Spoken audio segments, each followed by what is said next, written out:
Hey friends, welcome to 1 Minute with Monet, a podcast where we help busy adults live life with balance and harmony 1 minute at a time. I'm your host Monet, owner of Time Managed LLC, a full-service concierge and personal assistant business in Atlanta, Georgia. Visit our website, timemanagedllc.com, for more information about our services. Every week, I'll share tips for how you can manage your lifestyle and tackle your to-do list efficiently. Hello and welcome to the next episode of 1 Minute with Monet. Now, to all of my families and mothers out there, I hope that you enjoyed your summer. Life is about to get really busy, and I'm here to share some practical tips that can help you start this fall with ease, balance, and a lot of joy. Now, before we get into the details, I am excited to announce my new Patreon community. This community is designed for anyone seeking hands-on assistance in managing life's busy seasons. I've created 4 membership levels, including one exclusively for mothers. Now, in that tier, you'll get step-by-step guidance on creating harmony in your life without any guilt. The link to the community is in the notes of this podcast. You can also search for the community. It's called 1 Minute with Monet, just like the podcast. Now, all levels of membership are going to receive behind-the-scenes tips, tricks, and also a few extras that I have for you. So let's get into our topic for the day, back to school. It's the fall. It's the fun time of the year. We celebrate the new year for our growing children. It's also time to get back to old routines and maybe even establish new routines. With all of this, the fall can be very stressful. So I'm here today to share 4 tips that have helped my family. And these tips are also things that my company, Time Managed LLC, does for our clients.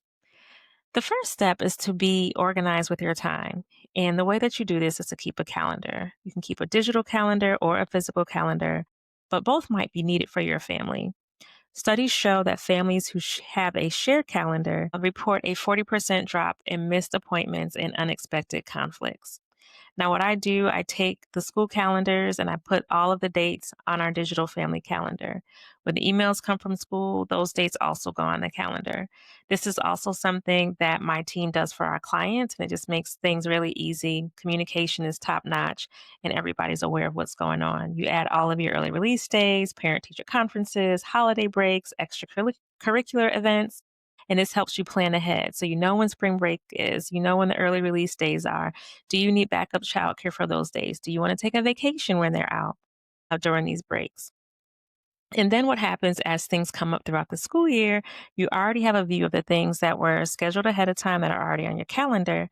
And if you need to, you can choose to shift those things if there are any conflicts or if you need to reprioritize to make it work. Now, everyone in the family can take advantage of the calendar. My philosophy is that if your children are old enough to have a cell phone, they are old enough to use the family digital calendar. You can even engage your younger children with a physical calendar. In these instances, make sure that you're creative, perhaps use color coding and with the calendar for your young ones, but just make it fun. And by making it fun, they see the habit, they know that it's something that the family needs and it's going to help the family run a lot smoother. Look at the calendar daily, encourage your children to look at it daily, and also perhaps have a little family meeting on Sundays to prepare for the coming week. Now, being organized this way helps to minimize surprises and it keeps the family from tripping over each other's schedules. Now, when you spot a conflict, you've already had the foresight to rearrange plans. So whether it's carpools or childcare or events, you're able to switch around things if you need to because it's already on the calendar. Now, this approach reduces last minute scrambles and you also gain the mental space to focus on what matters the most to you. My second step or my second tip is around meal planning, preparation, and grocery shopping. Now, meal planning can save busy families an average of 2 hours a week. Now, here's how to make it work. The first thing to do is to scan your pantry and freezer every Sunday, take an inventory of what you have, and then you begin to build a master menu. Choose 5 to 7 meals based on what you already have on hand. Fill in the gaps with new recipes. I love Pinterest. It's a gold mine for 15-minute dinners or slow cooker meals, ideas for the pressure cooker. And when you have those busy days, your pressure cooker, your crock pot, those sheet pan meals, those one pot meals are the things that are going to make your evenings easy. So you can have those meals when your evenings are stacked with sports practices or rehearsals or just the busyness of meetings and things that might happen in the evening. Now, the second thing you want to do within this meal prep and grocery list planning is to make your grocery list from that master menu. And then when you do that, I really like to use delivery or curbside pickup services such as Shipt or Instacart. And there are some local grocery stores such as Kroger or Sam's Club that also offer delivery or pickup services.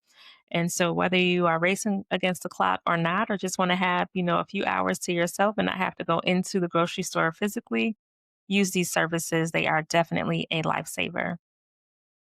Now, by front loading your meal prep, you can chop down on decision fatigue, reduce takeout splurges, saving money, and also reclaim precious evenings with your family.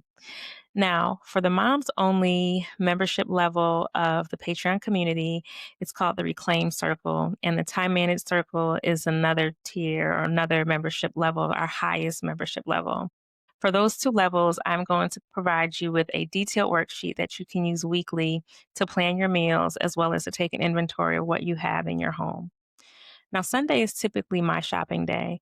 Before I start with my thing. I see what's in my freezer in my pantry and I decide what meals that I want to make from what I already have. So these are tips that I'm also using not only in my family, but it's something again that we use for our clients. I even have a Pinterest board called Ground Turkey Done Different. So sometimes the challenge with making meals and meal prep and trying to figure out what you're going to have is that you make the same things every week or you have the same rotation. Taco Tuesday, you're going to make spaghetti.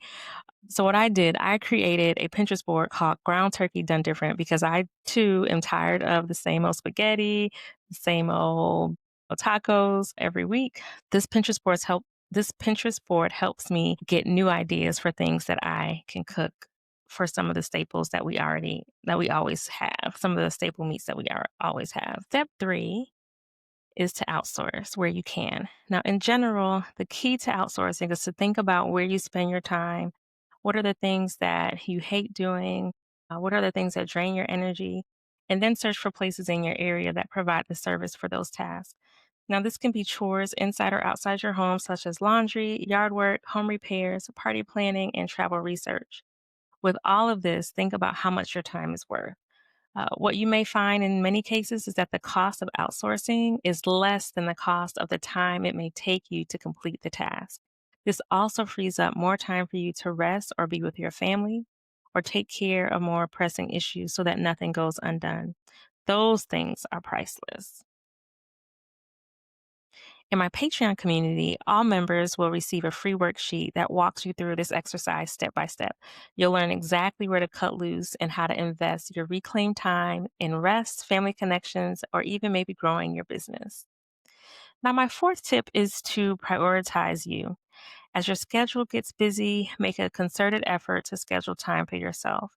In a national survey, 68% of mothers admitted they feel guilty taking personal time off. Remember, self-care isn't selfish, it's essential. So make an appointment with yourself this season. You can block 15 to 60 minutes daily on your calendar. Take a walk, have a coffee date with a friend, or read take time for an uninterrupted read. Now, carve out no meeting times on Friday afternoons or a regular date night. You can even explore a new hobby or sign up for an online class. Fuel your creativity, which fuels resilience. Remember, you deserve the same attentiveness that you give to everyone else. So, as you weave in these self care slots into your schedule, you will notice that your energy, patience, and overall well being will soar. In all of the busyness of the season, do not lose yourself. Be intentional about it, just as intentional and attentive as you are to everyone else around you. Give yourself that same grace, that same attentiveness. So, these are my 4 foundational habits to glide into the fall with structure, ease, and calm. Don't forget to check out and join my Patreon community. Choose a tier that fits your needs, and let's build a life of balance and purpose together. Talk to you soon. Thank you for joining me this week. Let's continue the conversation on social media at 1 Minute with Monet on all channels. Also, don't forget to like, follow, and subscribe to our podcast on your favorite platform. Until next time, be well and be balanced.